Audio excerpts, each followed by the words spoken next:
अब हम चौथा भेद देखेंगे। संज्ञा के भेद में चौथा उसका प्रकार या फिर भेद है कि समूहवाचक संज्ञा।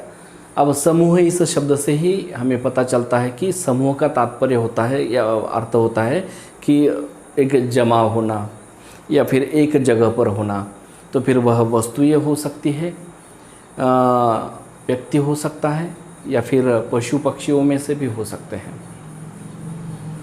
तो उसका बहुत इसकी परिभाषा इस प्रकार होगी, जिस शब्द से प्राणी यानी कि व्यक्ति भी आ गए और जानवर या पशु पक्षी ये सब आ गए, प्राणी तथा वस्तुओं के समूह का बोध या फिर समुदाय का बोध होता है, उसे समूहवाचक संज्ञा कहते हैं।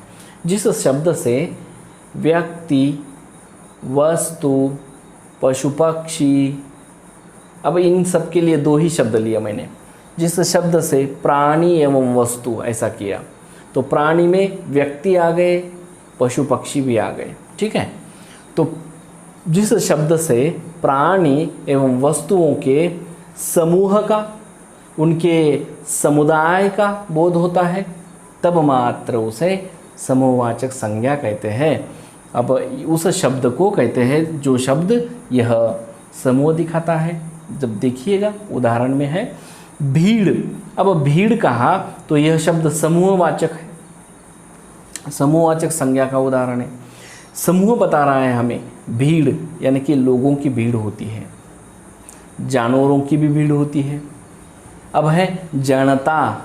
जनता कहा, एक व्यक्ति को जनता कह सकते हैं हम? नहीं।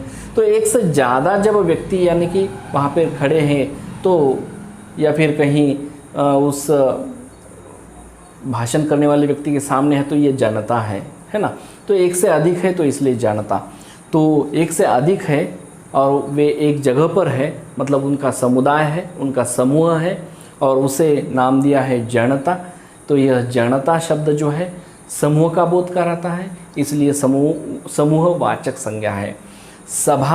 सभा यानी कि कोई व्यक्ति भाषण करता है, उसके सामने बहुत सारे लोग बैठे हुए होते हैं उसका भाषण सुनने के लिए। वह सभा में बहुत सारे लोग आए हुए होते हैं, तो उनका वह समुदाय, उनका वह समूह, यह समूहवाचक संज्ञा बताता है यह शब्द, इसलिए उसे समूहवाचक संज्ञा कहते हैं। कक्षा यानी कि क्लास में जो बच्चे बहुत सारे होते हैं, जैसे कि लड़के हो या फिर लड़कियां हो, उनका समूह होता है, वे सब मिलकर ही तो क्लास बनती है ना। लड़का लड़कियां ये सब मिलकर ही तो क्लास बनती है, इसलिए वह जो कक्षा शब्द है, यह कक्षा शब्द समूह का समूह बताता है। तो इसलिए कक्षा यह शब्द समूहवाचक शब्द हुआ। सम्मेलन यानी कि वही एक जहाँ पर बहुत सारे लोग आते हैं और उस सम्मेलनों में उनके विचार वगैरह व्यक्त किए जाते हैं, तो बहुत सारे लोगों का वहाँ पर भी समुदाय या फिर समूह होता है, इसलिए सम्मेलन यह शब्द भी समूहवाचक संज्ञा है। अब है गुच्छा। गुच्छा यानी कि वस्तुओं के बारे में है यह, जैसे कि हम कहेंगे फूलों का गुच्छा, गुलाब के फूलों का होगा या फिर कुछ भी अन्य फूलों का होगा, कोई भी अन्य फूल होंगे, तो कोई भी फूल रहने दीजिए, उन फूलों का गुच्छा। तो गुच्छा यह शब्द वस्तुओं के समूह का बोध कराता है, तो गुच्छा यह शब्द समूहवाचक संज्ञा है।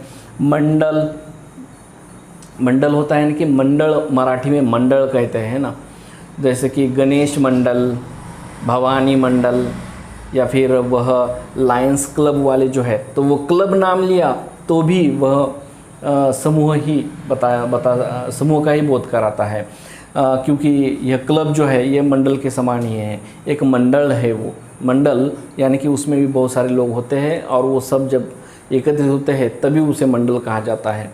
तो ये जो समुदाय है, ये समुदाय का बोध कराता है यह मंडल शब्द, इसलिए उसे समूहवाचक संज्ञा कहते हैं।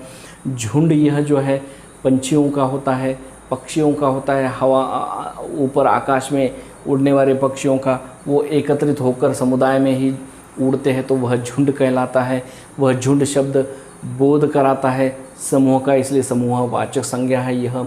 ढेर यानी कि वह कुछ कचरे का ढेर होगा, या फिर हम कहेंगे गेहूँ या फिर कुछ चावल इनका ढेर होगा, यानी कि मराठी में उसको ढीग कहते हैं।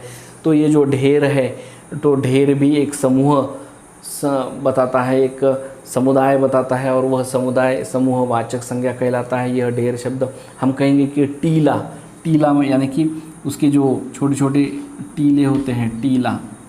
तो टीला यानी कि कुछ मिट्टी से बनाया गया या फिर कुछ रेत से बनाया गया छोटा सा टीला, यानी कि टीकड़ी, छोटी मराठी में कहते हैं उसे। तो बच्चे ऐसे कहीं समुंदर के किनारे पर जो वालुका होती है, यानी कि वो जो गीली रेत होती है, तो उससे छोटे छोटे ऐसे टीले बनाते हैं, है ना, और उसे अलग अलग नाम देते हैं। तो ये जो टीला शब्द है, यह टीला एक से अधिक वहाँ पर रेत के छोटे छोटे कंकड़ है, तो फिर एक से अधिक है और उनका समुदाय है और उनका जो ढेर है उसे टीला कहा गया है। तो यह टीला जो शब्द है यह समूहवाचक संज्ञा में ही आता है। इस प्रकार दोस्तों की समूहवाचक संज्ञा बहुत ही आसान जाएगी आपको जब ये आप पढ़ेंगे इसे ठीक तरह से, और इस परिभाषा को भी समझ लेंगे और इस उनके उदाहरणों को भी। ठीक है, अब अगला उदाहरण हम देखेंगे और वह लास्ट का होगा, और वह है पदार्थवाचक यानी कि मटेरियल नाउन।